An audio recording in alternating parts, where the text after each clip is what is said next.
ಪ್ರಧಾನಮಂತ್ರಿಗಳು ಲೋಕಸಭಾ ಚುನಾವಣೆಯಲ್ಲಿ ನಾವು ಈ ರಾಷ್ಟ್ರವನ್ನು ನೆಕ್ಸ್ಟ್ ಸ್ಟೇಜ್ ನೆಕ್ಸ್ಟ್ ಲೆವೆಲ್ಗೆ ತೆಗೆದುಕೊಂಡು ಹೋಗ್ತೀವಿ ಅಂತ ಹೇಳ್ತಕ್ಕಂಥವ್ರು ಹೇಳ್ತದ್ದು ಸಹ ನಾವು ನೋಡಿದ್ವಿ. ತುರ್ತು ಪರಿಸ್ಥಿತಿ ವಿಚಾರದಲ್ಲಿ ನನ್ನ ಪತ್ರಿಕಾ ಹೇಳಿಕೆ, ಲಿಖಿತವಾದ ಪತ್ರಿಕಾ ಹೇಳಿಕೆ ಇದೆ, ಅದನ್ನು ಸಹ ನಿಮಗೆಲ್ಲರಿಗೂ ಸಹ ಕೊಡ್ತೇನೆ. ಈ ಸಂದರ್ಭದಲ್ಲಿ ತುರ್ತು ಪರಿಸ್ಥಿತಿ ಸಂದರ್ಭದಲ್ಲಿ ಯಾವುದೇ ಮುಖ್ಯಮಂತ್ರಿಗಳನ್ನು ಕಾಂಗ್ರೆಸ್ ಪಕ್ಷದ ಸರ್ಕಾರ ಜೈಲಿಗೆ ಕಳಿಸಿರಲಿಲ್ಲ. ಯಾರು ಸಮಾಜಘಾತಕ ಶಕ್ತಿಗಳಿದ್ದರು, ಅದರಲ್ಲಿ ಕಳ್ಳ ಸಾಗಾಣಿಕೆದಾರರು ಸಹ ಇದ್ದರು, ಅವನ್ನೆಲ್ಲರೂ ಸಹ ಮತ್ತು ರಾಷ್ಟ್ರದ ಸರ್ಕಾರವನ್ನು ಬುಡಮೇಲು ಮಾಡಲಿಕ್ಕೆ ಪ್ರಯತ್ನ ಮಾಡ್ತಕ್ಕಂಥವ್ರನ್ನೆಲ್ಲರೂ ಸಹ ಜೈಲಿಗೆ ಹಾಕಿದರು. ಆ ಸಂದರ್ಭದಲ್ಲಿ ನಾವು ಯಾರಿಗೂ ಸಹ ತುರ್ತು ಪರಿಸ್ಥಿತಿ ಸಂದರ್ಭದಲ್ಲಿ ಜೈಲಿಗೆ ಹಾಕ್ತಕ್ಕಂಥ ಕೆಲಸ ಯಾರನ್ನೂ ಸಹ ನಾವು ಮಾಡಿರಲಿಲ್ಲ. ಅದನ್ನು ಸಂಪೂರ್ಣವಾಗಿ ನಿಮಗೆ ಮಾಹಿತಿಯನ್ನು ನಾನು ಕೊಡ್ತೀನಿ. ಅದು ಅಟಲ್ ಬಿಹಾರಿ ವಾಜಪೇಯಿಯವರು ಸಹ ಇರ್ಬೋದು. ಅವ್ರನ್ನ ನಾವು ಫಿರೋಜ್ ಶಾ ರೋಡ್ ಅಂತೇಳಿ ಡೆಲ್ಲಿಯಲ್ಲಿ ಒಂದು ಮನೆ ಇದೆ, ಅದರಲ್ಲಿ ಹೌಸ್ ಅರೆಸ್ಟ್ ಮಾಡಿ ಇಟ್ಟಿದ್ದರು.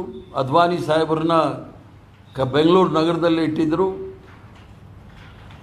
ಆದ್ದರಿಂದ ಸಂವಿಧಾನಕ್ಕೆ ಅಡಚಣೆ ಆಗ್ತಕ್ಕಂಥ ಯಾವುದೇ ಕೆಲಸವನ್ನು ಸಹ ನಾವು ಮಾಡಿರಲಿಲ್ಲ. ಮುಖ್ಯವಾಗಿ ಹೇಳಬೇಕಾದ್ರೆ ತುರ್ತು ಪರಿಸ್ಥಿತಿ ಯುದ್ಧದಂಥ ಸನ್ನಿವೇಶಗಳು ನಿರ್ಮಾಣವಾದರೆ ಅದಕ್ಕೆ ಸಾಂವಿಧಾನಿಕ ಪ್ರತಿಕ್ರಿಯೆಯಾಗಿದೆ. ಒಂದೆಡೆ ಸಂವಿಧಾನವು ಯುದ್ಧದ ಸಮಯದಲ್ಲಿ ಬಾಹ್ಯ ತುರ್ತು ಪರಿಸ್ಥಿತಿಯನ್ನು ಹೇರಿದರೆ, ಅದೇ ಸಂವಿಧಾನವು ದೇಶದ ಒಳಗಡೆ ಸೃಷ್ಟಿಯಾಗುವ ಯುದ್ಧದಂಥ ಪರಿಸ್ಥಿತಿಯನ್ನು ಎದುರಿಸಲು ಆಂತರಿಕ ತುರ್ತು ಪರಿಸ್ಥಿತಿಯನ್ನು ಘೋಷಣೆ ಮಾಡಿರ್ತಕ್ಕಂಥದ್ದು. ಇಂದಿರಾ ಗಾಂಧಿಯವರು 3 ಜುಲೈ 75ರಲ್ಲಿ ಒಂದು ಟೈಮ್ಸ್ ಆಫ್ ಇಂಡಿಯಾದಲ್ಲಿ ಇಂಟರ್ವ್ಯೂ ಕೊಡ್ತಾರೆ. ಯಾರ ಸಿದ್ಧಾಂತವು ಹಿಂಸೆ ಮತ್ತು ಒಡಕನ್ನು ಸೃಷ್ಟಿ ಮಾಡುತ್ತದೋ ಅವು ಪ್ರಜಾಪ್ರಭುತ್ವ ಆಗಲು ಸಾಧ್ಯವಿಲ್ಲ. ಅಂತಹವರು ಪ್ರಜಾಪ್ರಭುತ್ವದ ಬಗ್ಗೆ ಮಾತನಾಡಿದರೆ ಹದಿಹರಿಯದ ಹುಡುಗನೊಬ್ಬ ತನ್ನ ಹತ್ತಿರದ ಹೆತ್ತವರ ಕೊಂದ ಮೇಲೆ ತಾನು ಅನಾಥ, ಅದೇ ಕಾರಣಕ್ಕೆ ನನ್ನ ಕೇಸನ್ನು ವಿಶೇಷವಾಗಿ ಪರಿಗಣಿಸಿ ಎಂದು ಕಾನೂನಿನ ಮುಂದೆ ಕ್ಷಮೆಯಾಚನೆ ಕೋರಿದಂತಾಗುತ್ತದೆ ಅಂತೇಳಿ ಇಂದಿರಾ ಗಾಂಧಿಯವರು ಆಗಲೂ ಸಹ ಟೈಮ್ಸ್ ಆಫ್ ಇಂಡಿಯಾದಲ್ಲಿ ಹೇಳಿದರು.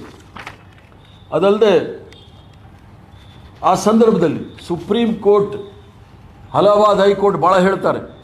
ಅಲಹಾಬಾದ್ ಹೈಕೋರ್ಟ್ನಲ್ಲಿ ರಾಜನಾರಾಯಣ್ ಅಂತ ಹೇಳಿ ಅವರ ವಿರುದ್ಧ ಸ್ಪರ್ಧೆ ಮಾಡಿದರು.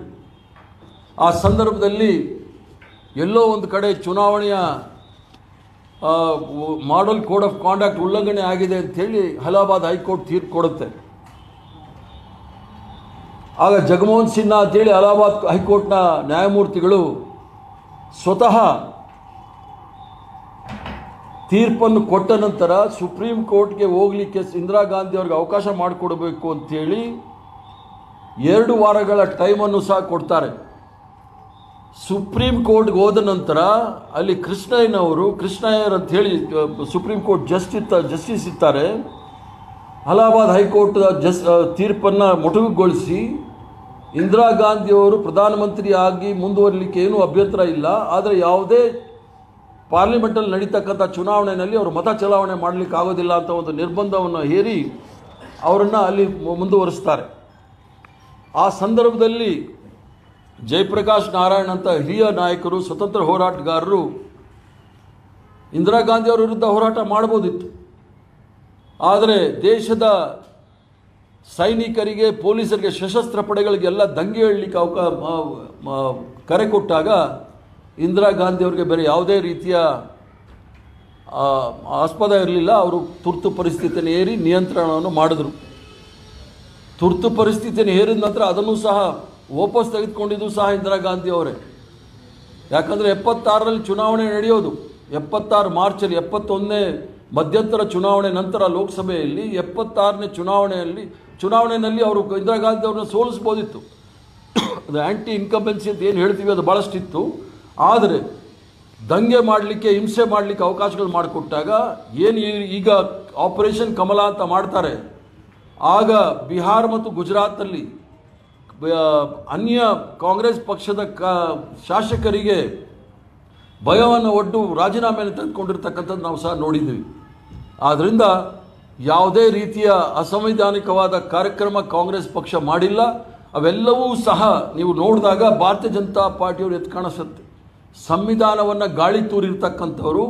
ಮೋಹನ್ ಭಗವತ್ರವರು ಬಿಹಾರಲ್ಲಿ ಚುನಾವಣೆ ನಡೆಯೋ ಸಂದರ್ಭದಲ್ಲಿ 2015 ವಿಚಾರದಲ್ಲಿ ಇಸ್ವಿನಲ್ಲಿ ಭಾಳ ಸ್ಪಷ್ಟವಾಗಿ ಹೇಳಿದರು, ಈ ಸಂವಿಧಾನವನ್ನು ನಾವು ತಿದ್ದುಪಡಿ ಮಾಡಬೇಕಾಗತ್ತೆ ಅಂತ ಹೇಳಿ, ತಿದ್ದುಪಡಿಯೆಲ್ಲ ಬದಲಾವಣೆ ಮಾಡಬೇಕು ಅಂಥೇಳಿ ಮೀಸಲಾತಿಯ ವಿರುದ್ಧ ಭಾಷಣ ಮಾಡಿದರು.